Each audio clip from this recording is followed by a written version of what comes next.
Hello dear students, in today's session we are going to take a revision of some previous chapters. Today I will start the revision of the chapter. The name of the chapter is Current Electricity from section number 2. So in this lecture we are going to discuss about some important topics in this chapter. First of all, what are the important topics? The first important topics is the meter bridge. Second topic is the Kelvin's method. Then the potentiometer principle, 3 applications, and finally how would we convert the moving coil galvanometer into ammeter and the voltmeter. So in the first chapter, in the first topic, the meter bridge. Meter bridge works on the principle of null deflection method. So how we can draw the diagram for the meter bridge? If we draw the diagram, then in the meter bridge there are 3 copper strips, C1, C2 and C3. Out of the 3, 2 are L-shaped while the single one is the scale shaped. 1 meter wire is connected between the points A and B, and there is a one more point, that point is the C. In between 3 copper strips there are 2 gaps which are formed on the wooden board. 1 meter scale is mounted here on the wooden board to take the observations. We have mounted a 1 meter scale on the board. Then between point A, we can call this point as a B, and this point, as per the book, this point is the C. Between A and C, we have connected a battery, key and a rheostat.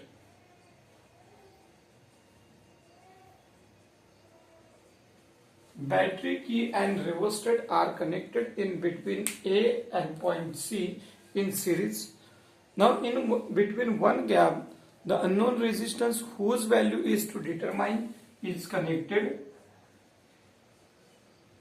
that is X, and in the second gap the resistance box whose value we can change is connected.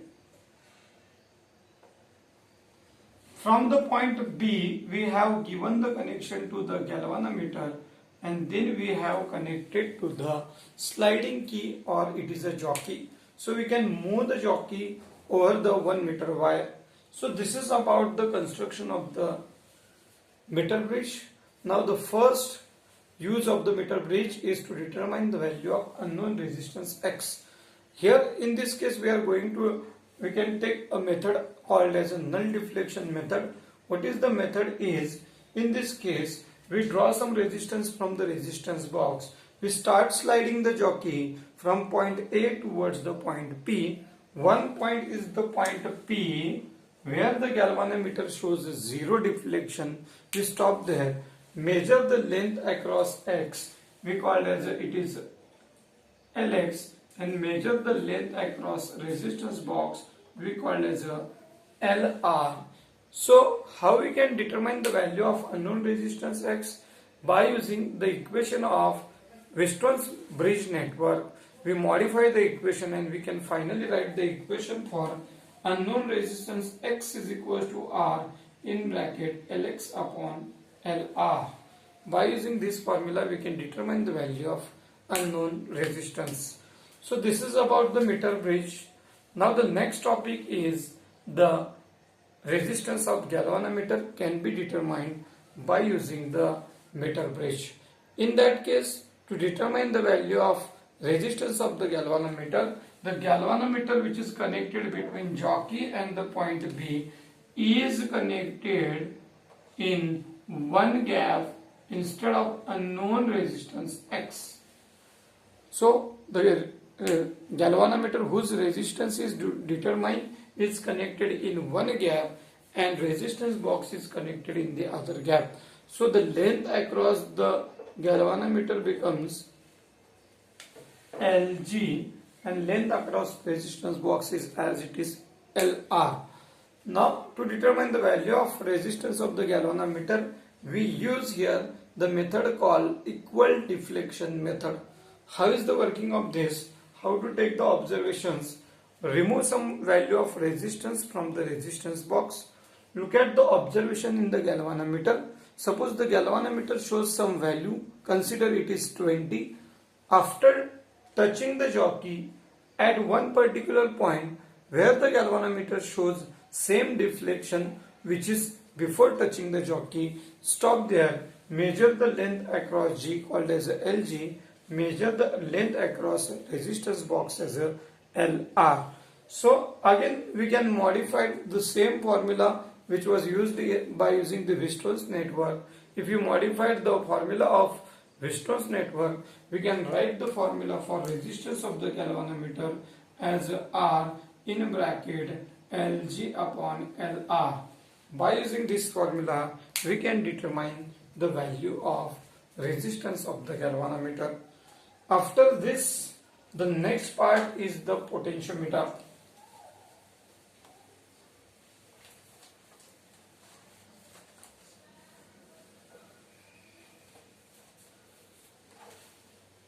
Now what is the potentiometer? Potentiometer is used as like a voltmeter, but it measures the across the EMF across the cell. So this is the advantage of the potentiometer. Now what is the principle of the potentiometer? In principle of the potentiometer, the potential between 2 points of the potentiometer wire is directly proportional to length of the wire between that 2 points. If you remove the proportionality sign, we have the constant as a K into L. What is K? K is called potential gradient. So the value of K becomes K is equals to VAP upon L. So what is the unit of potential gradient? It is volt per meter. Volt per meter is the unit of potential gradient. Now what are the uses of the potentiometer? First of all, we can compare the EMFs of two cells by using the potentiometer. How is the diagram of the potentiometer? The potentiometer consists of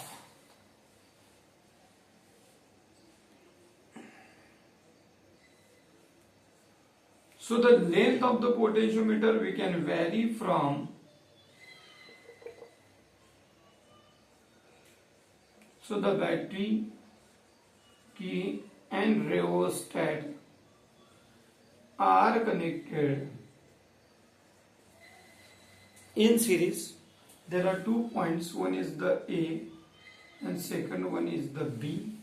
Between A and P, battery, key and rheostat are connected in series. To compare the EMFs of the two cells, the two cells are connected in a parallel.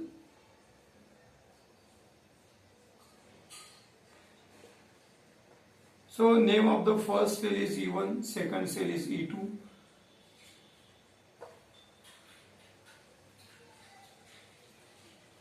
So the key K1 is connected here, while here the key K2 is connected.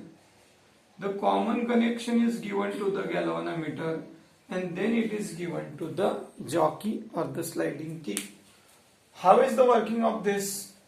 First application. First open the key K1, close the key K. If the key K1 is open, current will flow open the key K2, first the key K1 is closed. Current will flow through the E1. Start touching the jockey from point A towards the point B. At one particular point, we called as a point P, where the galvanometer shows zero deflection. Measure the length between A and P. Suppose the length between A and P is L1, then according to the principle of potentiometer, we can write E1 is equals to KL1 as equation 1. In the second part, close the key K2 and open the key K1. Current will flow through the upper part or upper arm of the circuit. In that case, again start touching the jockey from point A towards the point B at one particular point, that is a P dash point, where galvanometer shows zero deflection. Measure the length between A and P dash. Suppose it is a L2. Again, according to principle of potentiometer, we can write KL2 is equals to L2 E2. Dividing these equations, we are getting the final equation as E1 is upon E2 is equals to L1 upon L2. So this is the first application where we can compare the EMF of two cells. Now what is the second use of this potentiometer? So for sum and difference method, if the cells are assisting in each other and if the cells are opposing each other, what will happen? So how we have connected the two cells that they can assist each other and they can oppose each other. So the first cell is connected here, E1. So this is a divider, key divider arrangement. So 4 keys, the name of the keys are A, B, C, D, are connected to form a quadrilateral. Then here they are internally connected and they are given to the galvanometer, and again it is connected to the jockey. In that case, the second cell is connected here, that is E2. How the cells are assisting each other? If E1 plus E2, suppose the two cells, positive, negative, positive, negative, then these two cells are said to be assisting each other. So resultant E is given by E1 plus E2. But what happens if you are connected them in such a manner that positive, negative, negative, positive, the two cells E1 and E2 are said to be opposing each other. The resultant EMF is given by E1 minus E2. So initially the keys A and C are connected, A and C are closed, B and D are open. Current will flow positive, negative, positive, negative, and we are getting the balancing length at L1. In the second case, when the keys B and D are closed and A and C are open, current will flow positive, negative, negative, positive. Both the cells oppose each other. We are getting the final equations as E1 is equals to L1 plus L2 for E2 is equals to L1 minus L2. This is the final equation when the two cells are assisting each other or opposing each other. So this is the second case. How the use of the potentiometer? We can use the potentiometer for combination of the two cells. In the first case, they can assist each other. In the second, they can oppose each other. In the last case, what is the third use? To determine the resistance of the internal resistance of the cell. We can determine the value of internal resistance of the cell. For this purpose, we have connected the cell whose internal resistance is small r. Cell is E1. In the second, we have connected the resistance box followed with the key K1. They are connected to the common terminal and the galvanometer and then jockey. How to determine the internal resistance small r of the cells? So in the same case, first the key is open, current will flow here. We are getting the balancing length E1 is equals to KL1. If the key is closed, current will flow in both the arms and we are getting the null point at L2. Then again the same method which was used in the previous topic. So how we are getting the final equation for the internal resistance of the cell? The internal resistance of the cell, we can write the formula for internal resistance of the cell as a small r is equals to capital R L1 minus L2 by L2. This formula gives the value of internal resistance of the cell. This is about the use of the potentiometer. What are the applications of the potentiometer over the voltmeter? Then a potentiometer can measure a very small voltage. Potentiometer can measure the internal resistance of the cell and EMF of the cell. While what are the applications of the voltmeter over potentiometer?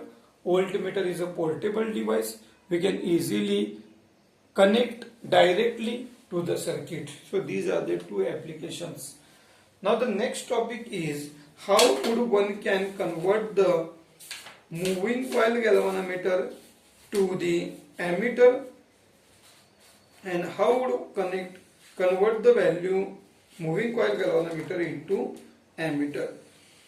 Galvanometer is the device which detects the presence of current in the circuit.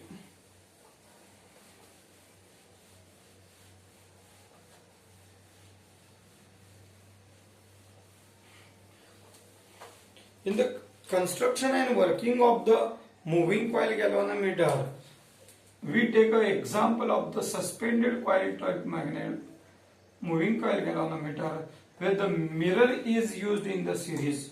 The wire is used as a phosphor branch wire. We have connected a coil having number of turns wound on it. Then we have connected to the helical spring. Then the current will pass. The coil PQRS is connected between the two strong pole pieces of the horseshoe magnet. How is the working? If the current will flow through the coil will start rotating due to the double magnetic field, and the deflection of the coil is given to the pointer which is on the mirror, and we can see as per the value of current we can see the deflection of the coil. So this is about the construction and working of the moving coil galvanometer. Now the next topic is how would one can convert the moving coil galvanometer into ammeter and voltmeter. While converting into the ammeter, the moving coil galvanometer is a very sensitive and very delicate device. If you are passing the current more than 10 milliampere, then it may get damaged. To prevent from the damage and to convert into the ammeter to measure the value of current, we connect a low resistance in parallel with the moving coil galvanometer. So this is the galvanometer. We are connected a low resistance in parallel with the moving coil galvanometer. So the current will distribute. Here the value of current is I, and the value of current flowing through the galvanometer is Ig, and through this low resistance called as a shunt resistance. So if the current will increase or current will passes the more than 10 milliampere, then this branch of the resistance will bypass the maximum value of current and only allow the current less than or nearly equals to 10 ampere through the galvanometer. So by using this diagram, we can convert the moving coil galvanometer into the ammeter. And what the values we can determine? The value of current shunt resistance we are getting as a Ig upon I minus Ig into G. By using this equation, we can determine the value of shunt resistance, that is a low resistance which is connected parallel to the moving coil galvanometer. Now the next, how would one can convert the moving coil galvanometer?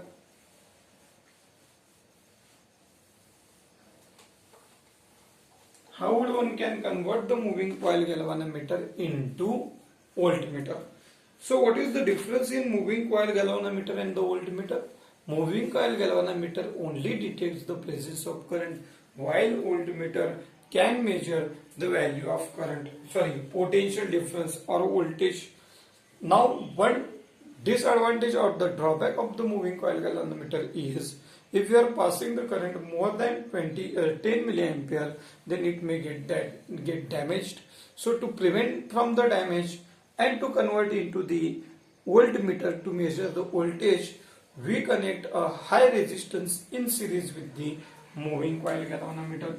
Suppose this is a moving coil galvanometer. We have connected a high resistance in series with the moving coil galvanometer. So in that case, the current flowing through the both is Ig, but the voltage across each high resistance and the galvanometer is a difference.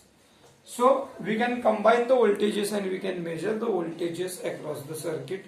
So this is about the construction of the moving coil galvanometer as a voltmeter. Now at the end of the topic, we are getting some values of the resistances, like a high resistance which is connected in a series. We can write the formula for it as a V upon Ig minus G. By using this formula, we can determine the value of high resistance which is connected in series with the moving coil galvanometer. So students, this is about some important topics, or revision of some important topics from chapter current electricity from section number 2. So the topic which are discussed here, those are important, are nothing but the first topic is the meter bridge, how we can use it for the determination of unknown resistance. Second topic, how we can determine the resistance of the galvanometer from the potentiometer principle, and 3 applications, how to measure, how we can determine we can compare the EMFs of the two cells in combination method, and resistance of the internal resistance of the cell. Then at the end, we have seen about the moving coil galvanometer construction and working. Then how would one can convert the moving coil galvanometer into ammeter and voltmeter.